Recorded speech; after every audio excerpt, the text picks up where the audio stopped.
Assalamualaikum warahmatullahi wabarakatuh. Ya, ketemu lagi ya dengan saya. Kali ini nanti kita akan membahas tentang cairan infus ya. Oke, langsung saja. Nah, pemberian cairan infus ya. Kapan sih kita memberikan cairan infus kepada pasien? Ya, jika pasien mengalami perdarahan dalam jumlah banyak atau kehilangan cairan tubuh dan komponen darah. Kemudian trauma abdomen atau perut ya. Kehilangan cairan tubuh dan komponen darah, fraktur atau patah tulang, kemudian serangan panas, diare dan demam yang mengakibatkan dehidrasi, luka bakar yang luas atau kehilangan banyak cairan, semua trauma kepala, dada, trauma punggung yang mengakibatkan kehilangan cairan tubuh dan komponen darah. Selanjutnya untuk jenis cairan infus yaitu cairan hipotonik. Digunakan pada keadaan sel mengalami dehidrasi, misalnya pada pasien cuci darah. Ya, contohnya nanti ada NaCl 4%, NaCl 45% dan diaktosa 2,5%. Selanjutnya ada cairan isotonik. Nah, di sini bermanfaat pada pasien yang mengalami hipovolemik atau kekurangan cairan tubuh sehingga tekanan darah terus menurun. Ya.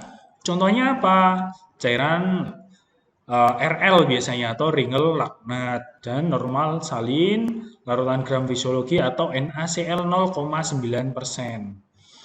Yang ketiga ada cairan hipertonik, mampu menstabilkan tekanan darah, meningkatkan produksi urin dan mengurangi edema atau bengkak. Misalnya dextro 5%, NaCl 45%, ya, diktrason 5%, ditambah RL, ya. Kemudian jenis cairan lainnya, ini ada kristaloid, bersifat isotonik, ya, maka efektif dalam mengisi sejumlah volume cairan. Misalnya tadi RL dan gram fisiologis. Kemudian ada koloid. Kemudian ukuran molekulnya biasanya protein cukup besar sehingga tidak akan keluar dari membran kapiler dan tetap berada dalam pembuluh darah. Contohnya nanti ada albumin dan steroid. Selanjutnya untuk cairan infus, di sini ada sering. Indikasinya diberikan pada pasien-pasien yang shock hipovolemik dan asidosis. Ya, komposisinya ada Na 130, K4, C1, CI 109, CA3 ya. Kemudian diberikan kepada pasien juga yang demam berdarah ya, luka bakar, shock hemoragik, terus dehidrasi berat, trauma seperti itu. Nah, ini untuk gambarannya yang aserin tadi. Kemudian ada KN1B. Nah, ini digunakan sebagai larutan awal bila status elektrolit pasien belum diketahui. Misalnya pada kasus emergensi, ya, dehidrasi karena asupan oral tidak memadai. Ya.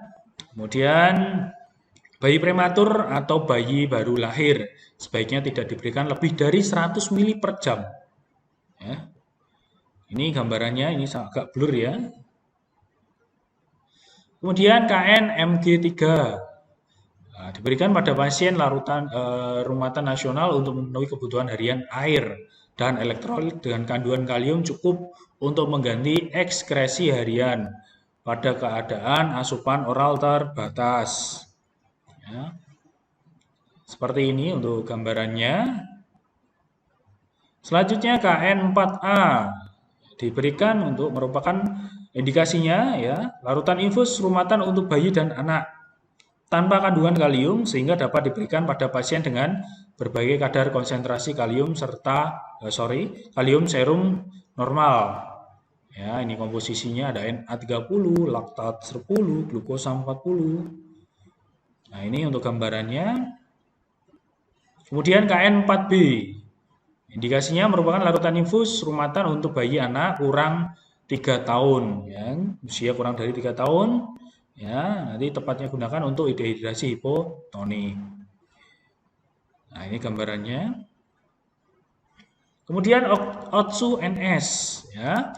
Untuk resusitasi kehilangan Na, ya, misalnya diare, ya, sindrom yang berkaitan dengan kehilangan natrium, asidosis, diabetikum, ya, sampai luka bakar. Nah, seperti ini ada dua kemasan juga, ya, yang 100 cc dan 500 cc. Kemudian Otsu RL. Ini digunakan untuk pasien-pasien resusitasi, suplai ion bikarbonat, kemudian asidosis metabolik. Ini untuk gambarnya. Selanjutnya Martos 10. Ya, untuk indikasinya suplai air dan karbohidrat secara parenteral pada penderita diabetik. Keadaan kritis lainnya membutuhkan nutrisi oksigen, seperti tumor, infeksi berat, stres berat, dan defisiensi protein. Dosisnya 0,3 gram per kilogram berat badan per jam, mengandung 400 kcal per liter. Ini gambarannya. Amiparen. Nah, ini indikasinya untuk stres metabolik berat, luka bakar, infeksi berat, ya, pasca operasi. Dosis dewasa 100 ml selama 60 menit. Seperti ini gambarannya. Untuk Manifil yang 600 ya, Manifil yang 600 ini indikasinya nutrisi tambahan pada gangguan saluran. Ya, penderita gastrointestinal yang dipuasakan GI itu gastrointestinal ya. Kemudian kebutuhan metabolik yang meningkat, misalnya luka bakar, trauma, dan pasca operasi, stres metabolik sedang. Dosis dewasa 5 ml selama 4-6 jam, 60-30 TPM per menit, tetes per menit maksudnya. Belarnya seperti ini. Panamin G. Nah, indikasinya suplai asam amino pada hiponatremia dan stres metabolik ringan. Nutrisi dini pasca operasi dan tifoid. Nah, ini gambarannya.